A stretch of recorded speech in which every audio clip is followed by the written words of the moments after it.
Hey everyone, and welcome back to this week's episode on the Heal with Kat podcast. My name is Kat. I am your host. And this week we are interviewing my therapist, my EMDR therapist, Jenny Gennaro. She is a clinical social worker and a trauma certified psychotherapist. She is an LSCW, MSW, ACS, and a professor at that as well. You are listening to one of the very last interviews that I'm doing on the Heal with Kat podcast before we switch over to the Heal with Kat show.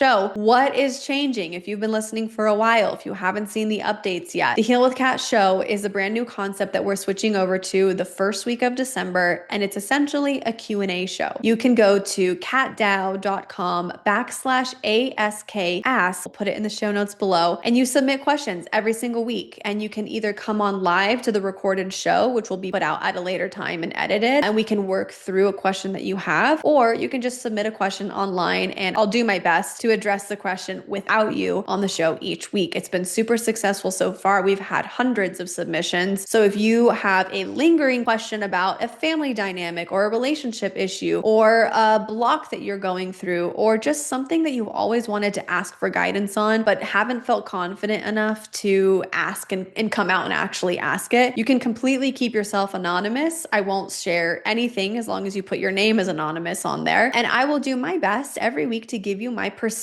which it's just a perspective from both the psychoanalytical or the psychology trauma informed perspective and also the spiritual intuitive, because I love to have a foot in each one. I think they're both a very yes and situation. I think the human experience is both psychoanalytical, psychological, and the spiritual. So that's the concept we're moving into first week of December. If you know someone who would be into that, send this to them. Let them know about the change that we're making. You can also hop onto my email newsletter just by visiting my website with a little pop-up. You can sign up for my emails and I'll let you know when I'm recording every week, and you can hop in and have at it, okay? So this week we've got Jenny Gennaro, my EMDR therapist. I've said for a long time that I was gonna have her on the show.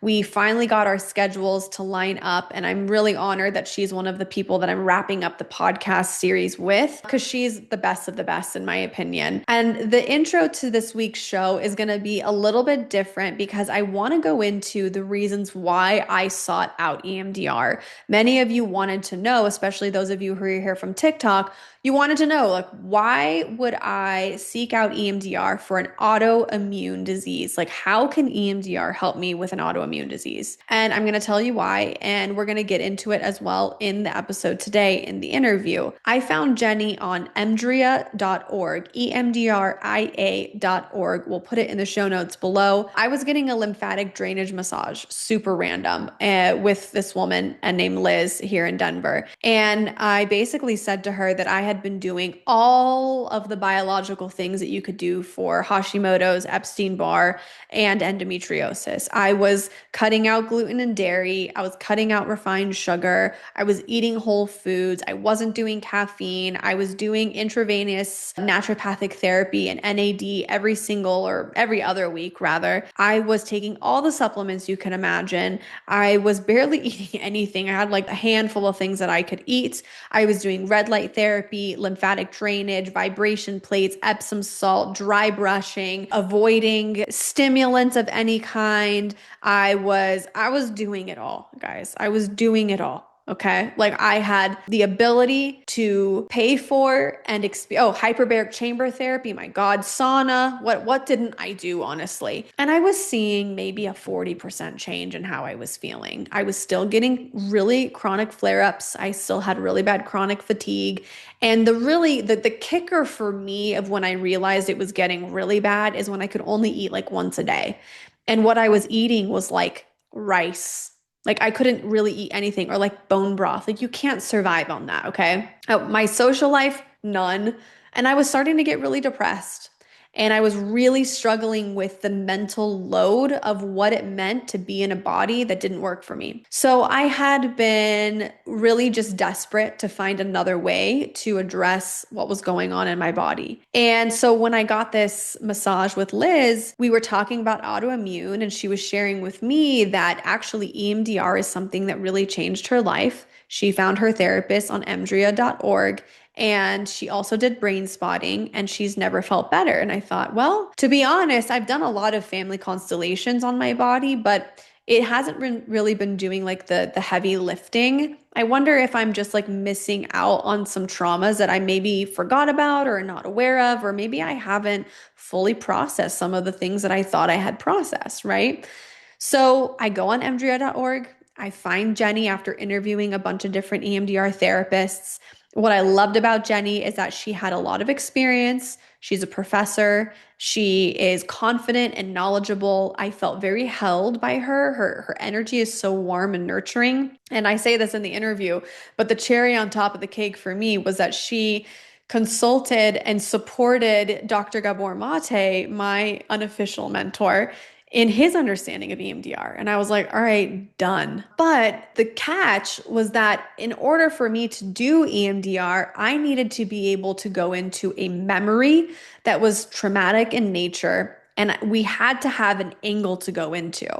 And so I did a family constellation with Julie, the one and only Julie. Many of you who've been here for a while know her, had her on the podcast as a guest. And we just kind of talked about it. And I said, I'm doing this EMDR thing. I want to do one more FCT on my autoimmune disease to see like if there's any memory or anything that can come up that will help me make the most of my experience with Jenny. And lo and behold, we kind of got around to it eventually, but I was standing on a piece of paper and I looked at Julie and I was like, holy shit.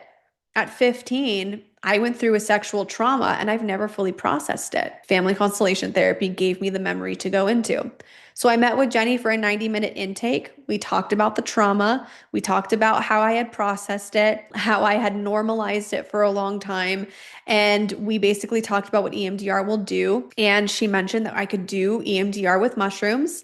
She does EMDR intensives. So I didn't go once a week, every week for an hour. I did EMDR for 3 to 4 hours at a time, 3 different times. That's the way that I wanted to work through it. That's the way that worked for me. That doesn't work for everyone. I just wanted to be able to have as much space as I could to process what was coming up for me because I know how I work. When I start going, I go. Like my brain starts like, the neural pathways, the connectors of my brain, they just start moving.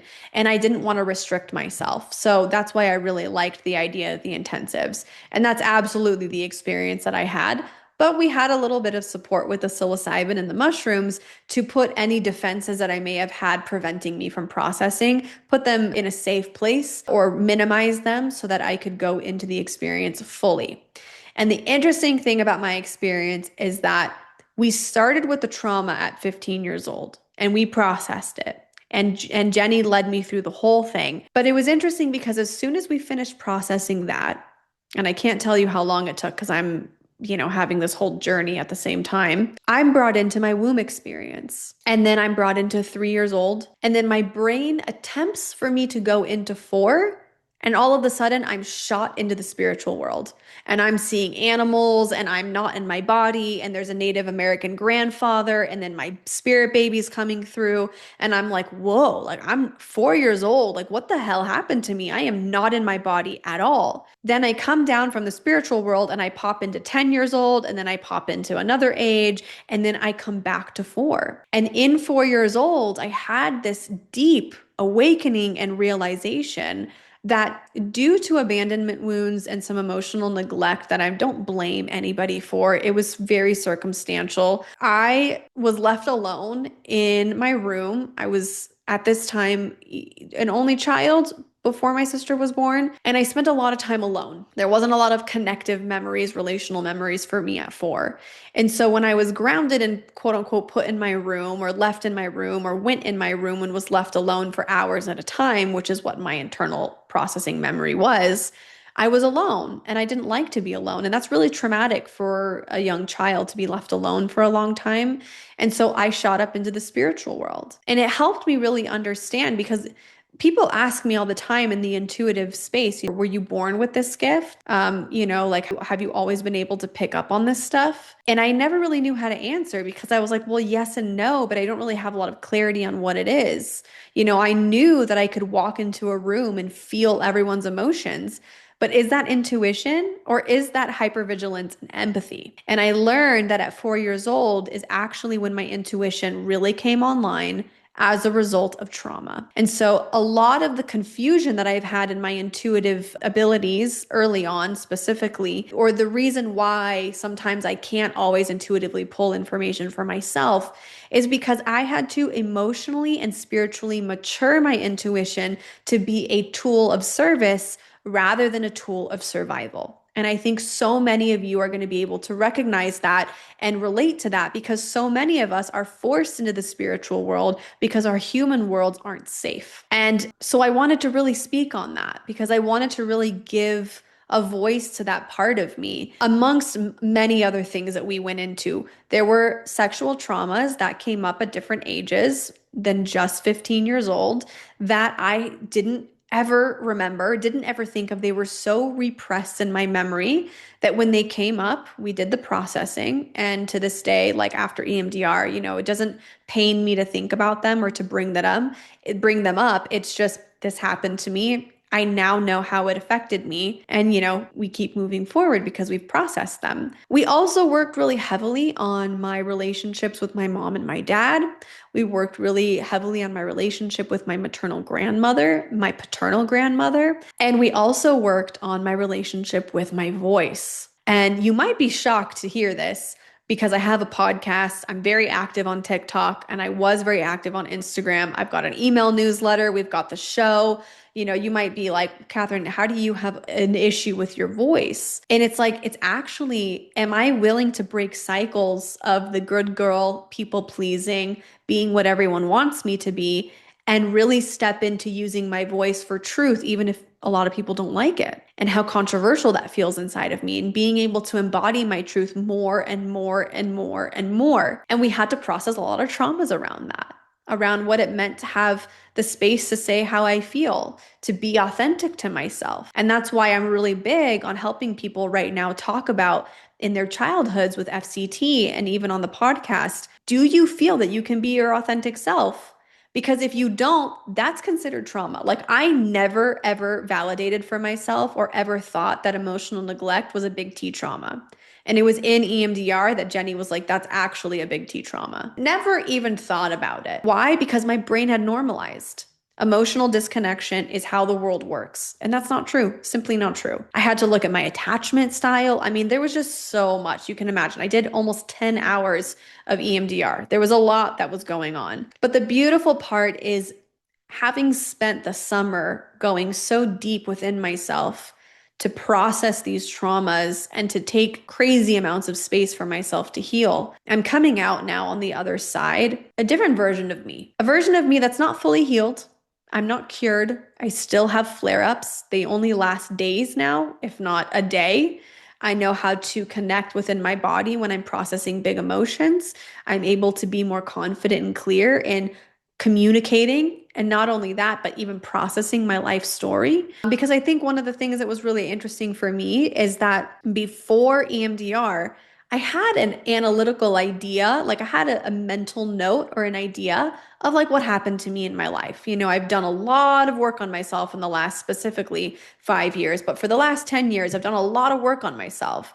I thought that I had reached this place in my life where I'd kind of done it all. EMDR pulled me into my experiences in a way that I had never felt before, because it wasn't about analyzing what happened to me and thinking it through. It was about going in and re-experiencing them through the feelings. And something that Dr. Gabor and Maté said that really stuck with me is that sometimes the memories are the feelings. And the more we go into the brain, the less we're connecting with processing those memories in the body. So there was a lot there. There's a lot there that I was really working on. And like I said, I'm not cured. I am not fully healed, but my quality of life is so much more manageable. I mean, in July, I was eating like 3 to 4 meals a day.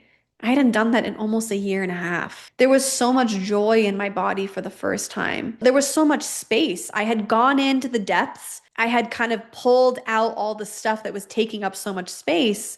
And then I was left with this open vessel of like, okay, what else, life? What else? What other magic are we going to create now that I'm not being weighed down by these things that I've been so protected from. Like my psyche had been protecting me from going into them for so long. So I just had to give myself the space to go into it. So if any of that resonates with you, or if you're just curious about EMDR in general, I really highly recommend like taking a good listen to this week's episode. And then if you have more questions, you can always come on the Heal with Kat show and ask me, or we can have Jenny back on the podcast. She was willing to come back on and answer anyone's questions. We can totally do like a Q&A with her, which would be super fun. So yeah, don't hesitate to keep engaging with this conversation because I think EMDR is something that's super powerful that a lot of people could benefit from. So with that, everyone, thanks for sticking around for the long intro. Please help me welcome my EMDR therapist, Jenny Gennaro, to the Heal with Kat podcast. Everyone, please help me welcome Jenny Gennaro, clinical social worker and trauma certified psychotherapist to the Heal with Kat podcast. Jenny, thank you so much for being here. I've been teasing my community for the last like 5 months with your presence on the podcast. I have not been able to have you on until now because of just, life, but I'm so happy that you're here and that we could work something out because I cannot stop singing your praises of the work that we did together. That couch behind you, for everyone who's watching on YouTube, is a sacred couch. It's so special. And so, yeah, I'm just really, really happy that you're here today. Thank you for having me. Again, I'm always so appreciative of being witness to this kind of work. It always takes my breath away.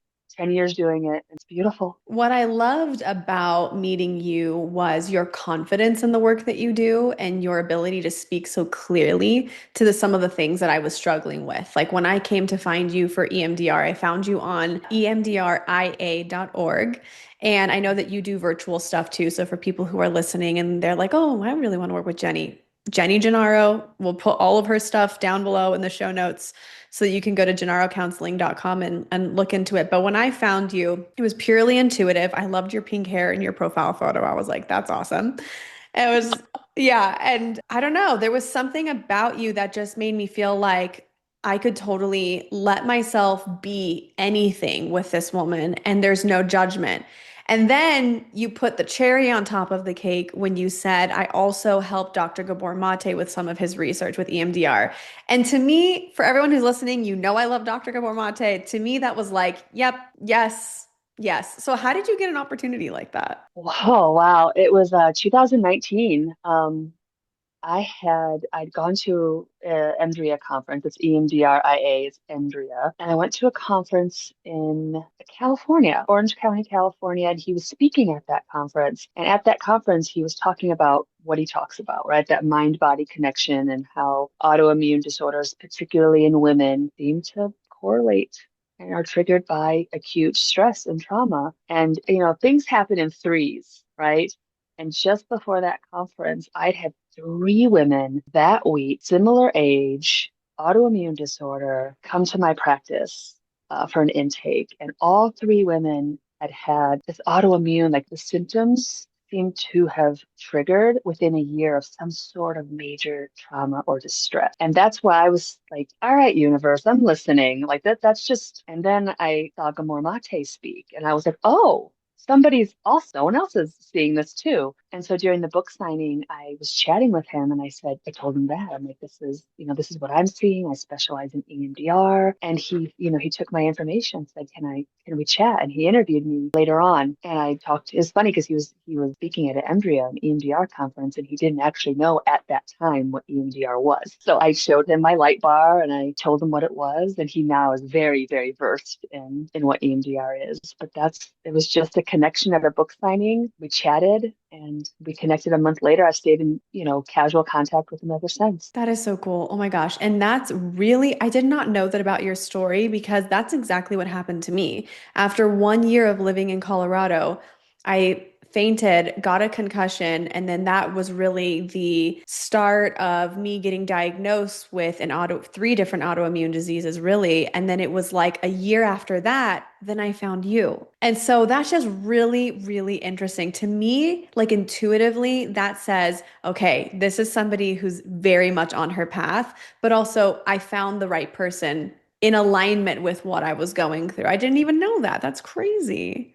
Oh, that's so cool. And he really is a sweet man. Like how he presents is how he is. Like that is who he is. Yeah, I believe that. He seems super genuine. Okay, so tell us about your story and how you ended up in the clinical work of EMDR. How did it find you? Were you interested in it and just started diving into it? What's the background there? I think if you were to ask my cohort in grad school that if I were to be doing clinical work, they would all laugh. So my path is a little bit different. I actually never thought I'd be a therapist. My degree is an advanced generalist degree in social work, which means it focuses on the understanding of systems, not individual psychology, but rather structure, but how structures, institution, and policy shape our lives and how the social worker can move through those systems effectively and fluidly. Passion has always been social justice, and my original plan was to work in politics and lobbying and do social justice and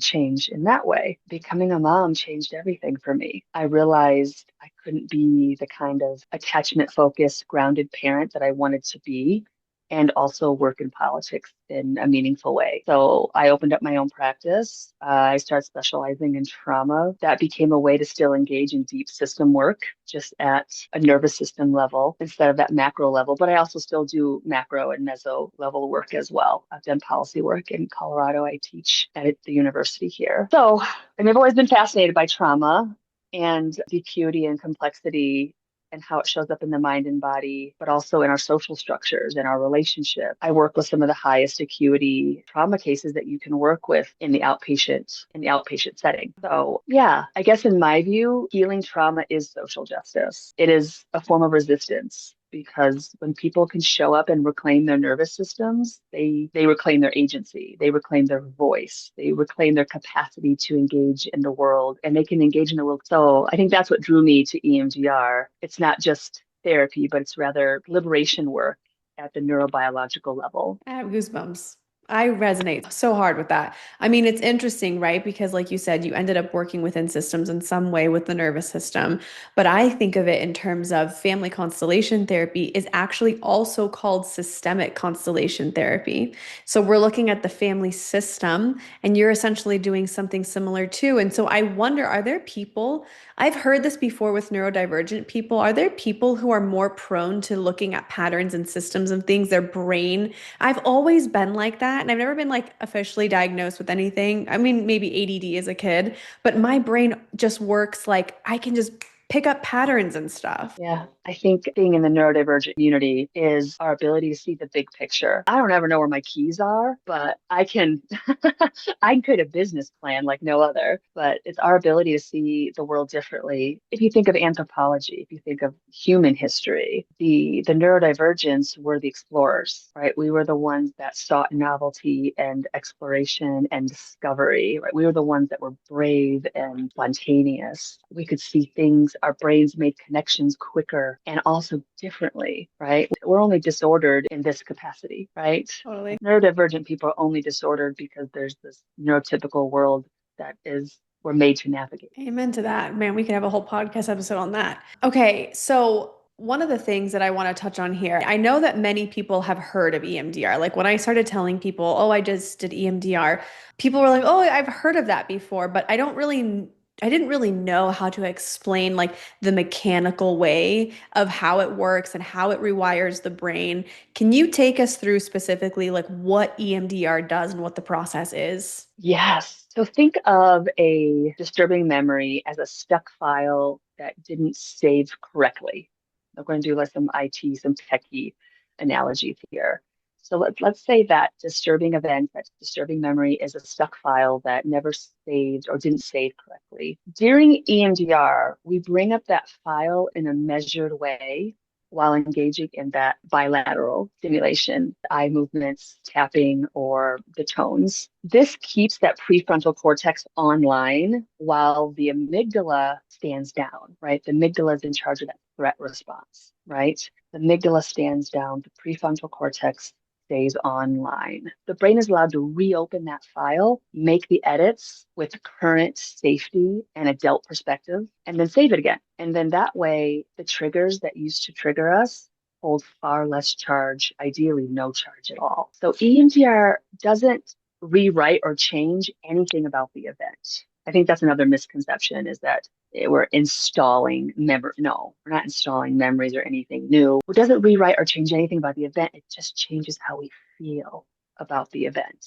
EMDR doesn't erase your story. It just updates the meaning, so your body doesn't always have to sound the alarm around it. That Does makes that a make lot of sense? sense when you talk about the amygdala being that like animalistic response of like the fight or flight. So EMDR is basically helping us create a safer place to come full circle on some memories. Because what I'm hearing you say is that when we go through something traumatic, we often don't process it fully because we don't have the tools or resources internally to do that or externally. So then we get stuck in it, and that's why it keeps replaying. So there's another saying that in the trauma community, trauma stunts us. Not quite. Trauma stunts parts of us. So let's say something happens. There's a distressing event that happens, and I'm 9 years old. My body is going to activate, my mind and my body is going to activate the internal and external resources that are available to a 9-year-old. That's adaptive. In the moment, that is adaptive. It doesn't become disordered until after the fact.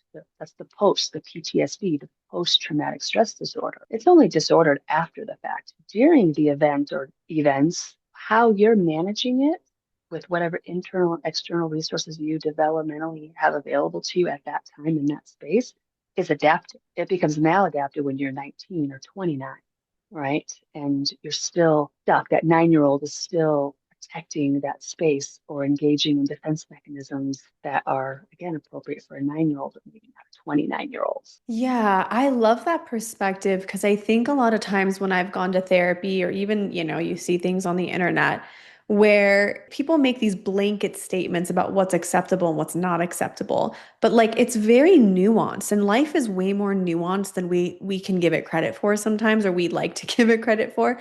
But I like how you say that, what's appropriate for a 19-year-old might not be appropriate or probably isn't appropriate for a 9-year-old, but the 9-year-old has to figure out how to keep living and thriving and surviving in that experience. In their 9-year-old world.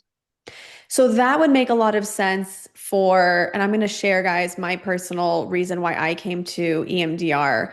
And again, like, please hold space with an open heart and open mind for what we share here because we only share it for the purpose of being of service to all of you. So at 15, I came to you because I had a sexual trauma that I agreed to, sort of. Parts of me agreed to, and parts of me did not fully agree to.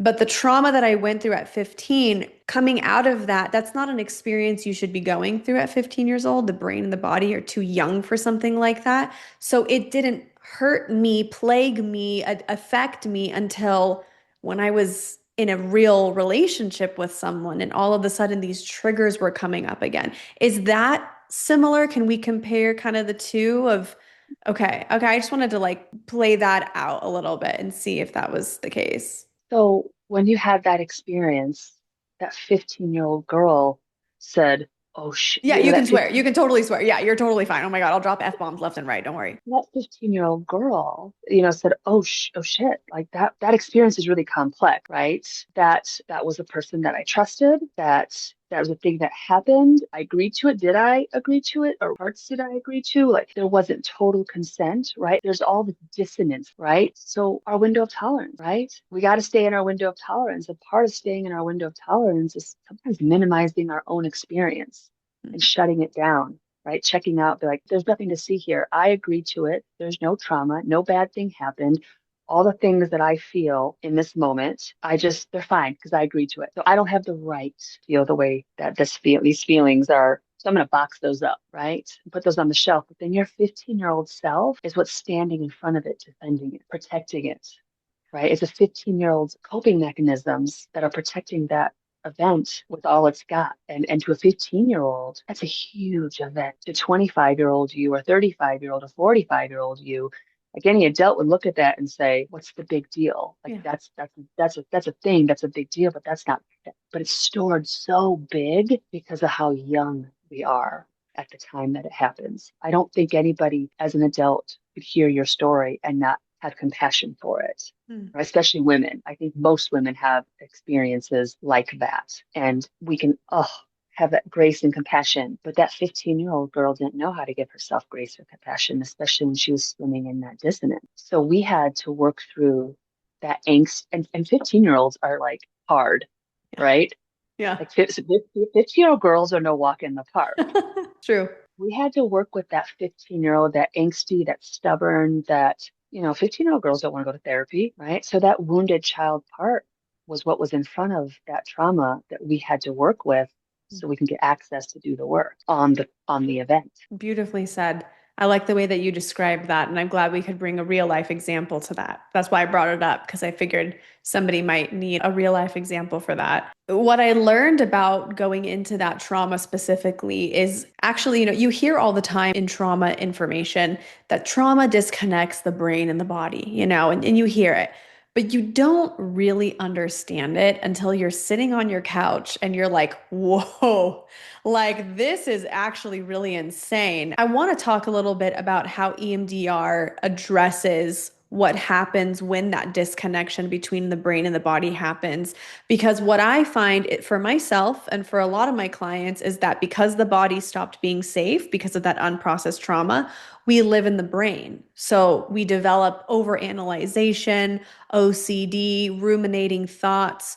What's going on there? Like, take us through what's happening when our body is doing that. Hey everyone, Kat popping in during the episode today to share that I have something so exciting to announce. I just launched a brand new series of meditations on Insight Timer, the world's #1 meditation app with over 31 million users. I'll be releasing 10 new meditations every month now through August. And the best part? They're totally free, including downloading the app. The guided meditations on Insight Timer aren't just about ancestral healing. They're designed to help you understand how inherited patterns, pain, fears, or choices show up in your everyday life, your relationships, your self-worth, parenting experiences, or even your health. Each one gently helps you untangle those threads so you can move forward feeling more grounded, clear, and connected. Just download the Insight Timer app, search my name, Kat Dow, or click the link in the show notes below. Make sure you're subscribed to my email newsletter to get updates every month on the new meditations coming to your phone soon.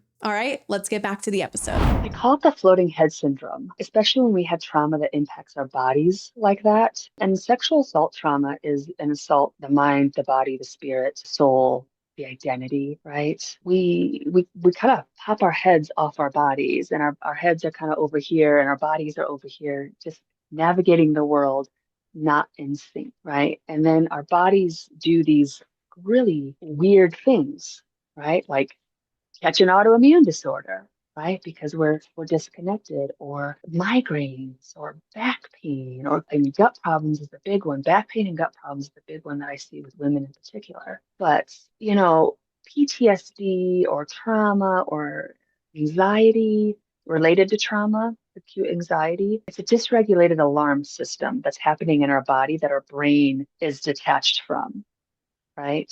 Because you're right, our brain is living in our brain, our head is living in our head. So part of EMDR is regulating that alarm system. It's kind of like your smoke detector in your house, right? Your smoke detector is going to scream at you whether the kitchen's on fire or you've got some pizza crust burning in the bottom of your oven, right? It's going to scream the alarm at you no matter, because it smells smoke, right? The stimuli is smoke. Smoke means fire, and it's just blares, right? That's what happens. That's what trauma does to our body. This familiar stimuli or this familiar element, sound the alarm. EMDR helps our alarm system say, this is just pizza crust. Calm down. I love it. Little alarm, right?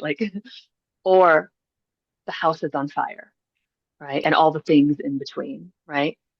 That's what EMDR does. It helps us regulate, helps our body and retethers our head to our body so we can have a reconnection, a flow of energy and information, so we can regulate that alarm system and know what's a true emergency versus feeling triggered over anything at the same intensity, no matter what it is. What So people don't, beautifully said. No, so beautifully said. Go ahead. well, what we don't talk about enough in trauma work is that restitching of the mind, the head to the body. It's really uncomfortable.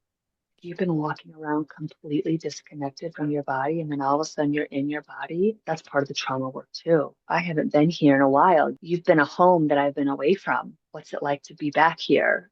And there's all sorts of body betrayal that we have to work through as part of that trauma work when there's been a trauma to our body, like sexual assault, and but other traumas too, like even an autoimmune disorder.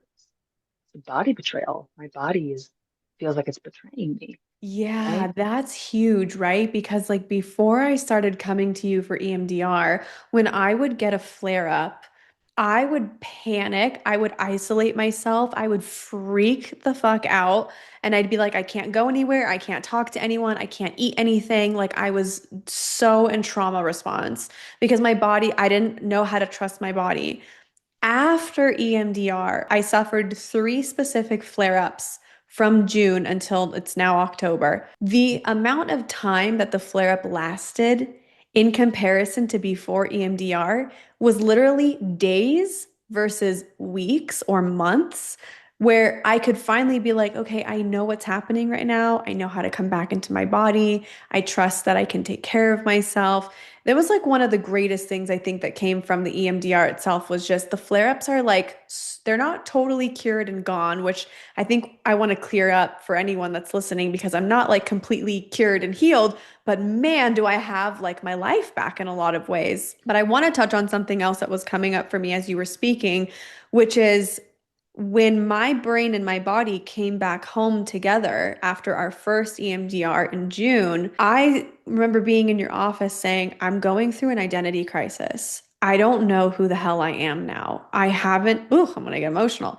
I haven't known this me ever. I don't think I've known this me ever. If maybe infancy, it was so long ago. And I think that felt jarring and also comforting at the same time. Do you hear that a lot? Like, is that like, how common is that? Like, how do people navigate that? That's complex trauma, right? The difference between good old-fashioned trauma and complex trauma is, and I'm not minimizing any trauma, but complex trauma is there was no real life before the trauma, right? Like when you have developmental and attachment trauma, traumas that are happening within your family from day one, there was no sense of self. There was no identity.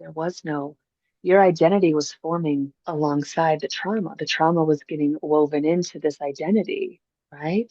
And that's very different than, at 35, I was hit by a car, right? I had a whole ass identity and sense of self before I was hit by a car at 30, right? So I can do that trauma work and kind of go back, right? Because I was hit by a car actually. That trauma took me out of my body, right?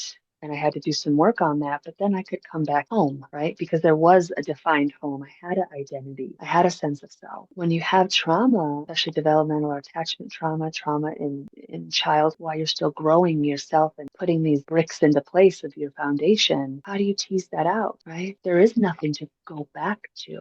You have to build it. You almost have to rebuild it, or at least big parts of it, depending on how much trauma you have. Some people kind of have to nuke it all, right? Depending on how complex their trauma is. And there's a lot of people who have to really take down big, big pieces and deconstruct big, big pieces of themselves. And that's what you were doing. You had to deconstruct some big, big pieces of yourself and redefine yourself. Yeah, and I think the hardest part of that whole thing was my trauma was so relational in nature that then after the EMDR and the mushrooms, which we're going to get to, because I know so many of you saw that I posted on TikTok about the mushrooms. We're going to talk about the mushrooms. But I had to look at my relationships at that point and go, what am I still circling the drain with here in certain relationships that I need to just remove myself? Doesn't mean the other person is bad. It doesn't mean that they did anything wrong. It just means I have to take responsibility for this huge change that I'm going through right now. And I have to look at where do I not want to engage in these relational dynamics that are mirroring these things I'm trying so hard to heal. And I think some people get that and some people don't, and that's totally okay. But like for the first time, I wasn't trying to be the oldest daughter, good girl, people pleaser to do everything that everyone wants. I had moments where I was like, okay, I get to be a little selfish in a non-harmful way and be like, what do I want to do? And I want to do this, and this. And it really helped me feel more confident and clear in a lot of decisions I had to make this year. And that's stepping into your survivorhood, right? And stepping out of it, a big cornerstone in trauma work. And you got to have a very good relationship with your client as a therapist before I say this next statement is, how are you participating in your own suffering, right? We got to have a good rapport to have that conversation It's true. because it can come off kind of victim blaming, Yeah. right? Yeah. But when we stop being a victim, we shift out of that mindset, then where blame lies, right? Blame tells us that we're empowered. If I can blame you for my hurt, I can blame him for the way I am, and I can blame that for how I feel today, right? I feel empowered. I'm in good. That's the lie that blame tells us, right? It actually just, we're giving our power away. When I'm blaming you, I'm giving my power to you. So when we can step out of that victimhood mindset through, again, through trauma work, right? This is where I get frustrated with some of this stuff, right? It's not a switch, right? We can't just, I'm not going to be in my victimhood era anymore. No, we got to do the work, right? There's work that comes with that. You shift into this survivor, step into your power, pull back that blame. You say, how am I participating in my own suffering within whatever relationships I'm engaging in or dynamics I'm engaging in, right? That's actually empowering, right? I'm actually in control. I'm in more control than I've ever been when I can step into that. I think a big thing that survivors struggle with, controlling everything and everybody else, because that's what trauma does. Trauma takes us, our body's not safe, just like what you said before, pops us into our head, our brains immediately go to a place of predicting and scanning and controlling, right? And that's the lie that trauma tells us, and that's going to keep us safe. And when we can pull that and look at and evaluate our own participation in these dynamics, that's actually where the power is. You don't get there overnight. You don't get that with a self-help book, or right. You have to do the nervous system healing. Right, you got to get that head back on the body and get comfortable in that body and get that regulated, and then that comes. Yeah, the problem is that's not sexy for people. No, no, Nobody's you're not gonna like, be. oh, I'm so excited. I'm like, no. But it's No, so worth it though, because I mean, this summer was so interesting for me personally because it wasn't one of those summers where I went on vacation and I had fun and I was horizontal on my couch. I was yeah, on your couch and I was like doing the hard work. And I don't think that, and I don't mean this in a bad way, but I just say it from my own truth. I don't think anyone can understand what truly happens when you do EMDR other than people who have done EMDR. You can try to explain to people what you're going through, but people do not understand unless you're like truly going through it. And yeah, it's a cool little club of us that have all done EMDR and we know what each other went through. I oftentimes ask my clients, it's like, hey, what would you tell your past self so you'd get on board with this quicker? You would feel, because everyone feels nervous, Yeah. right? No one sleeps the night before EMDR. And nobody can really give me a solid answer because it's you just have to do it. Yeah, that's hilarious too, because I remember coming in to my first session with you, and I think the first thing you said, how are you doing? And I said, I have a fear that this isn't going to work. And then I was sorely mistaken. So I want to get into the mushrooms a little bit because I think that it's just going to be exciting. So I've shared really openly with my community, especially on TikTok, that I took a small microdose of psilocybin of mushrooms about 30 minutes or so for our EMDR intensive, and that came recommended by you. I would like for you to share with us why the mushrooms, what do they help us do in EMDR?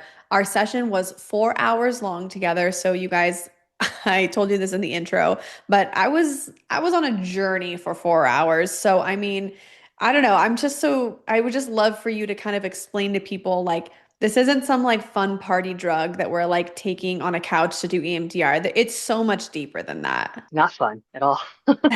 I mean, psilocybin, like mushrooms, really have a mind of their own, like literally, right? They have a mind of their own. Psilocybin mushrooms help us get out of our own way, right? Yeah, I'd referenced that 15-year-old girl that was standing in front of that traumatic experience, guarding it with her life, right? And her 15-year-old, angstiness. right? And all the pleasures of that is of working 15-year-old girls. Psilocybin helps her stand down, right? Psilocybin helps us get out of our own way, helps our defense mechanisms and those protectors, those protective parts just come down a little bit so we can get deeper access to this trauma network so we can really heal from it. And it's not so, you're doing so much work and it will work without it. And EMDR works without it. And it's a little bit, and why not make something a little bit easier for yourself? I mean, I especially loved it because for me, I know I've worked with mushrooms before. I was big into microdosing a couple of years ago, and I found it to be so deeply spiritual. And I think there was something about knowing that the mushrooms might help me spiritually as well that I really leaned into it. And then I quickly realized that it was that the human is the spiritual and that it was all happening at the same time. There was no time for those 3 or 4 hours that we were together. And that I really enjoyed and also was deeply uncomfortable with whatever was in my brain was just coming out. And the reason I enjoyed it was because I got to do a lot of processing. But the reason it made me uncomfortable is because I just said whatever the fuck was in my head. Like whatever was up there was coming out. And I was like, oh my God, like I need to, what am I saying right now? Like I feel so crazy. But it really was, yeah, like you said, it took down the defense mechanisms and I got to truly embrace the whole experience for really what it needed to be. Part of the magic of trauma work is being witnessed in your rawest form and also regulate. When you're doing EMDR, I don't want to say relive, but we're re-engaging with this traumatic experience, but we're doing it in a regulated, right? Like that analogy of the file that I gave earlier. That is teaching the nervous system that we can actually engage in this work and it be safe, right? Because every other time you try to go to that memory, that 15-year-old girl was like, back up, right? We're not touching this, right? We can soothe her and get her calmed down. We can access this material. Your nervous system says, oh, okay, we can talk about this. We can go there. And at this because it wasn't regulated when it was stored, right? It was traumatic when it was stored. And then being witnessed in that, right? That's where the magic of the healing, that we're holding the space together. You're being witnessed in this non-judgmental, hopefully you didn't feel judged, right? No. Like you're being held in this space with care and vulnerability as part of that package. And again, the mushrooms, there it is. Yeah. No putting it back. Yeah. And we work through it. Yes. And I think that what was really cathartic in that process specifically, and then for the other session we did shortly after that with mushrooms as well, totally different experience with the mushrooms that time, which you said was common. But it's like the catharsis of that was the mushrooms demanded the truth. I couldn't not say the truth. And I really appreciated, and we had this conversation afterwards, that although your background is extremely clinical, you held so much beautiful space for someone like me who tends to lean on the spiritual. And we dove into why that happened. There was a lot of reasons why my intuition developed, and trauma was a big reason for that. But and I've had to mature that over the last few years and really bring it into a more emotionally mature sphere. But I loved how I got the ability to say, there's a Native American grandfather here right now, and he's telling me that he's really sad that I feel so alone. No judgment whatsoever. But like the truth in being able to say that out loud was part of the healing too. It was really special. So much shame and judgment stored in our trauma network, right? So then to have an experience in this regulated, safe way, no judgment, no shame, that's called a corrective experience, right? There's a corrective experience happening in the room in real time when you're when you're re-engaging with this material in a safe, regulated way. That's a corrective experience for your nervous system. You're engaging in this thoughts and these ideas and these statements without shame or judgment, right? That's a corrective experience, right? We're teaching our bodies that I can trust myself. I can trust her. There's trust and safety that can happen when that memory was stored, when those events were stored, it wasn't safe. You had to create safety in other ways that ended up being maladaptive, right? Later on, after EMDR helps us finish the sequence so we can come home to our body, right? Yeah. And that being corrective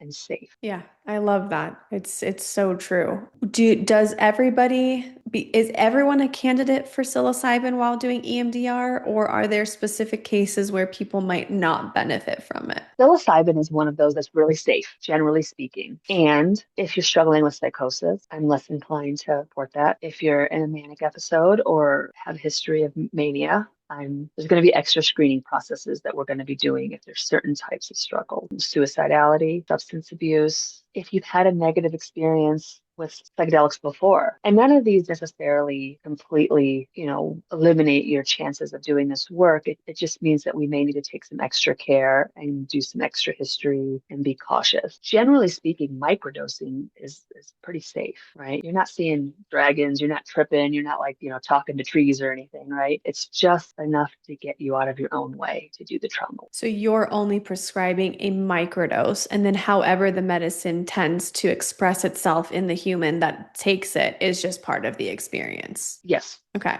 Yeah, because I know that we microdosed and it felt like a big journey at times. And then the next one we did, it was a same amount or maybe a little bit smaller. And I was like, "Ooh, ooh."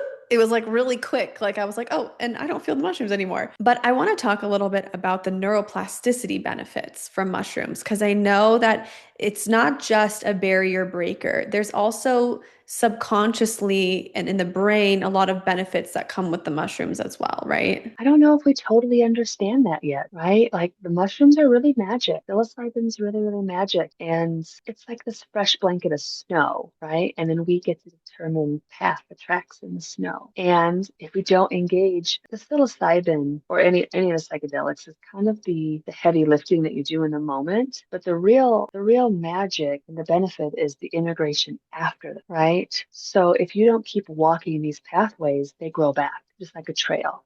Right? We go, trauma work, we could go through that jungle with a machete and whack away. But if we don't walk that walk and talk that talk, it grows back. And that's the same. I mean, and that's true with EMDR, regardless of psychedelic supported or psilocybin. And the same is true for psilocybin. Plant and seed all of these new neural networks, they will just go dormant or they will grow back or they will, go cold if you're not doing the integration. The practice comes after the psilocybin or after the psychedelic. Yeah, and that's why it's not, EMDR is not a magic pill. You have to continue to keep yourself accountable and, like you said, walk the walk and make lifestyle changes that are supportive of the journey. One of the things that I got the most feedback from on TikTok actually was, and I had this experience. I tried to do EMDR 8 years ago, did nothing for me. I didn't respond to it. I didn't like it. I didn't get into it. I was like, I don't even know what we're doing this for. And a lot of people commented that on TikTok too. And I was curious if you could break down why that might be the case. Whenever I get a lot of clients that say, and I get curious about your experience, so is it okay if I Yeah. ask felt really different about that time versus this time? Why do you think EMDR was so successful for? Because you did EMDR without psilocybin, so it wasn't the psilocybin. It wasn't just, no, no, not at all. I did it without and it was fine. I think back then I didn't fully trust the therapist's intention for having me do it. She also didn't explain to me what the brain would actually be doing. I also was not fully aware of my trauma at the time versus today. And I think that I didn't get the point of what it did. Like I didn't fully understand. I just thought, okay, you want me to remember this thing that felt scary to me as a kid? I don't get it. No buy-in. There's no buy-in, yeah. I also wasn't, I think, ready. I think it was kind of suggested to me, but I didn't seek it out myself. I think the big thing that I see is there's not enough, there's insufficient preparation between the client and the therapist. I think EMDR is touted and advertised as this really effective thing, and it is. It's really fast. Mm. And I mean, yes, the processing is fast. There's a lot to do before that, right? And so I think there isn't enough scaffolding, enough safety built between client and therapist. There isn't enough buy-in. There needs to be more stabilization and parts work before we can engage in those, pull up that file, if you will, safe and reg. You have to feel that I've got you. right? That their client really has to feel like if this all comes flooding or this all comes crashing down on me and I can't manage it, the other person in the room's got me, right? And that's hard. Like that's a very hard ask to ask somebody who's had trauma to put their full and complete trust in a complete stranger just because they have a handful of letters. That trust is earned and that rapport is built through the client therapist relationship. So sometimes I think EMDR might be pushed too quickly on clients because it is so effective. And I can think back to my early days of doing EMDR, like I got this like magic wand. Right? I got this thing that can heal and it will make you feel better. Yeah, just do it. Just do it. And forgetting early on, I can remember that I did this, that I had to learn to be like, okay, she has to come to it when she's ready. This relationship has to be the foundation of this work, even though I thing in my pocket, Yeah. right? I think therapists get really like, we want to heal. We're healers. I want you to feel better. I want you to get relief. I've got the answer. And I think that's probably a blind spot for some therapists. I know it was for me early on. I completely resonate with that too. Family constellation therapy was like the end all be all for the first like 3 years. Oh, you have this thing, family constellation. And then it was like, well, there's other things that work too, Catherine. Okay. But a lot of therapists, EMDR therapists, were in the comments of my TikTok posts. And if anyone's listening, if you go to the Heal with Cat show on TikTok, I have a whole playlist of 12 different videos of my EMDR experience and I get really into it. But for the people who were commenting and saying EMDR doesn't work for me, or my therapist told me that EMDR, I'm not a good candidate for it. People were saying that somatic experiencing and internal family systems were good alternatives. And I want to know your thoughts on that. For me, they're all in bed together. Mm. I think the beauty of EMDR for me is that it is so flexible. I can pull from these other disciplines. So I do somatic experiencing as you experience. I Yeah. do IFS with EMDR. We're doing body work. Somatic experience. Okay, so somatic experience settles the body, and IFS organizes the inner teams, if you will, the inner parts. And EMDR updates the stuck files. It can all like work together as a team, right? And then we can throw CBT in there to work on those thought distortions. We can throw some DBT in there to regulate some of those dysregulated behaviors or actions. Like EMDR is so forgiving and it takes time. Like not all clinicians, I've been doing this 10 years. So the more experience your clinician has, the more kind of ideally tools they've picked up along the way that they can integrate with this work. So it's not a black and white statement. It's like, yes, EMDR can work for pretty much everyone, but your level of readiness has to be gently combed through with a good therapist. And just because someone's told they're not a good candidate, it has no reflection on them. It might be nice to get a second opinion. I would want to get curious about that, Yeah. right? Like, do you have a neurological disorder that could trigger a seizure? Okay, that might be something that like you're not a good candidate, Yeah. right? Your neurologist has said that doing the rapid eye movements could trigger a seizure. Okay, Good enough reason. that's I would say you're not a good candidate. Yeah. But you might need to try a different therapist, Yeah. or your therapist just might need to try a different angle, Yeah. right? These, EMDR therapists were trained to to work with these defensive parts, right? And the more experience that we have, the better we are at it, the more tools we have to work with the client around it. And the client has to buy in too, right? Like if I don't get it right the first time, if I don't get it from the right angle this one session, are you going to come back? Right? Can we figure it out together? Right? These defense mechanisms, you're the expert of your life, right? I have to get to know you. I have to get to know your defense mechanisms. It's part of the work that we do collaboratively as a client and a therapist is the angle. What's the doorway that we walk in through that works, right? And that takes some trial and error sometimes. Yeah, and that reminds me of what we did together in the second session where I came with a fear and then you said, okay, but what is a memory that supports that fear? And then I gave you the memory and then we had to go back into it and really like unravel. And I remember at one point we were like talking about the trauma, but like where was me in it? You know, how was, so you had me go out on the balcony of my apartment and look into my neighbor's apartment and see the cheating that was happening and be like, okay, and now how does she feel? And then that's when the reprocessing started happening. So I agree. I think your skill of being able to figure out what, because I noticed also when we were doing EMDR that you were watching my body language. You were, every time that I would sigh, you knew that I was done processing something. There's so many, yeah. And so I just thought there was so much synchronicity that we had together in the session that I felt so seen and heard that, okay, I think my body is done with this. And then I started realizing by the second or third session we did together, which were multiple hours long, she's also seeing that I've reached the end of something. And that was really comforting. And I think that's the sign of a good therapist. Thank you. It Yeah. is a lot of attunement. EMDR requires a lot of attunement. We're looking at all of those nonverbals, that, what your face is doing, what your breath is doing, what your body is doing, right? Just and then the energy in the room, right? A lot of times my body will tell me when you've turned a corner or when you've done something. I've learned to listen to that as well as a clinician. That's my intuition and my clinical judgment showing up of like, oh, she landed on something or she turned a corner there. What was it? Yeah.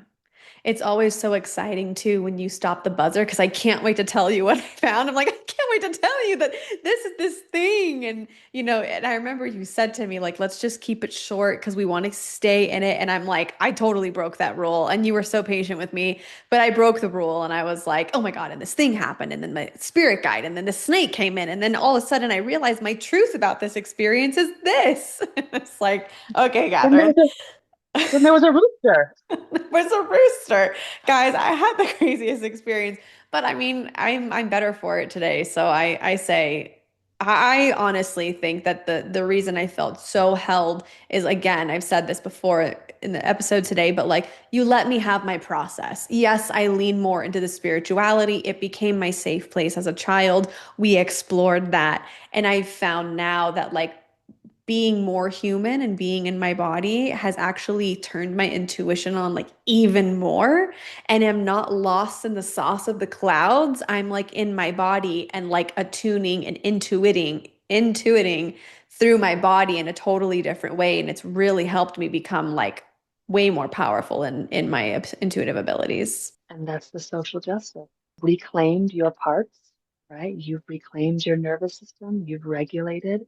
Now you're going to go out in the world and show up differently in your relationship, in your work, in your friendships, and you're a healer, right? So you're going to heal and engage in your work differently because of the work that you did here. And that's what lights me up, right? It's That's so true. social justice right there, especially when I can do it with other women, right? Other women and other women healers. That's resistance. I love it. I'm so happy we did this work together. Okay, one of the last questions I have for you is a personal curiosity. Are there any myths or misconceptions about EMDR that you want to clear up? So it's called EMDR, eye movement, but it's not just your eyes. It's that bilateral movement, right? So it's either the tones alternating or like the buzzers, or, I mean, you weren't even holding the buzzards sometimes. Sometimes they were like kind of tucked underneath your arms or under your thighs. It's just bilateral movement. But it started out with eye movement is why it landed that name. You don't have to tell your whole story in detail. Big or too big to talk about, and you don't have to talk about it for it to work. You can come into this office and, at any point you wanted to say, I don't want to say it out loud. Now, I'm going to say, is it moving? Yeah. Okay, let's go with that. You don't have to say it if it's unspeakable. And the EMDR is fast. I don't like it. It's not a magic wand, right? There's a lot of work that we do to build safety and readiness. Yeah. It's probably the one that really, really gets under my skin. Yeah. Well, and also too, like it's going to be, it was very challenging for me, somebody who lived in the mind and very analytical, to let myself feel, to move through things. I wanted to talk about it. and go back into the like analyzing like what's happening to me. But then I started to realize, I think in the second one, really, nope, I just need to sit with this. There were things that I just didn't really need to go into because it felt better to feel them. And that's contradictory to my whole life experience. Don't always feel it, kind of just like figure out a way to manage it and like analyze it, and then you can get ahead of it like that. And it's like, it's not about getting ahead of anything. It's actually about feeling it, and it feels better to feel it. But the process of EMDR showed me in real time, it is better to feel it rather than to let it like run your whole life. It's digesting. When we're feeling it, we're digesting it. We're integrating it. You got to feel there's no getting over anything. There's getting through it, right? Sitting in it, being with it, and it will pass. Yeah. Yeah. Wow. Oh my goodness. I feel like we could talk for hours about this work because it's so special and it's so sacred, and it really truly changed my life. I've told you this before, just how much gratitude I have for the experiences that we had together. And it's not the end. I know I'll see you again. Even though I'm leaving Colorado, it's like I don't really trust anyone else to do this work with me, and it's worth coming out and seeing you and being on that couch again with Moose and just Oh, being, oh, if for anyone who's watching on YouTube, Moose is recovering on the couch from a fibula break. Oh my yeah, he, gosh. he broke his leg, but he's Oh, been cleared. He's been cutie. cleared. We're doing doggy therapy, doggy PT. Jenny, is there anything you'd like to leave our community with? Anything you'd like to share with them? Any last thoughts before we wrap up today's episode? I think that this work, I'm glad I found it. Although it wasn't how I started my journey into this world to do clinical work in this way. It's it lights me up. I get chills. I love being in the room with this work. I'm passionate about it. I love it. I'm always so appreciative to be the one to bear witness to it, right? To watch someone come in such a place of hurt and then walk out a different person, right? You are walking out with a different brain and a different body and a different nervous system. It's pure magic for me. Yeah. Well, and And I you're love it. incredibly talented at it. So I think that's why you get such a good experience watching us from it, because you're really good at it. Thank you. I Yeah. appreciate that. Yeah.